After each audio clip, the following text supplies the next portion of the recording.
Ce matin, on a démarré par une présentation de façon globale du système.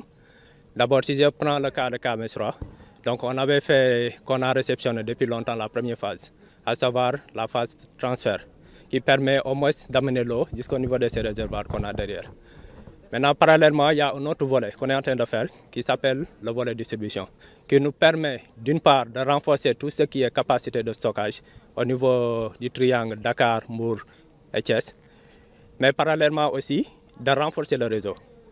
Donc, d'abord ici à Thiès, nous avons, dans le cadre de ce volet distribution, réalisé un nouveau château d'eau de 2,5 millions de litres de capacité qui nous permet de renforcer la capacité de stockage. Mais parallèlement aussi, nous avons renforcé le réseau au niveau de Thiès. En plus de ça aussi, il y a les autres ouvrages qu'on avait ici, qui avaient parfois des problèmes de manque d'eau. Donc on en a profité pour renforcer le système d'alimentation, mais parallèlement aussi revoir leur qualité d'eau.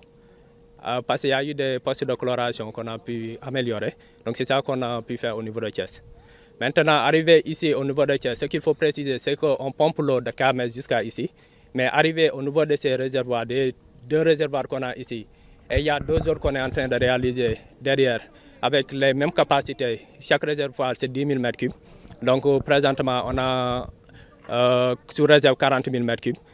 Là, à partir d'ici, l'eau part gravitairement d'abord jusqu'à Mbour, mais parallèlement jusqu'au niveau de Dakar, en passant par Rufisque.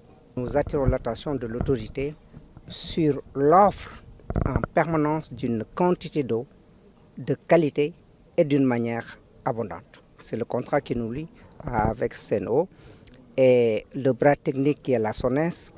Nous avons aussi, en tant que défenseurs de consommateurs, parlé de la qualité et de la surveillance de l'eau.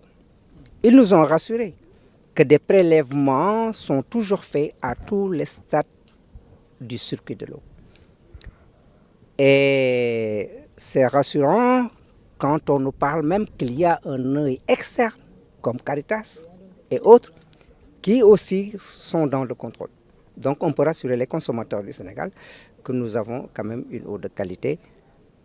Parfois, des interrogations se font, mais il faudrait qu'on regarde aussi nos infrastructures, les réservoirs qu'on mette au-dessus des étages, des réservoirs qui doivent être toujours nettoyés en cas de besoin.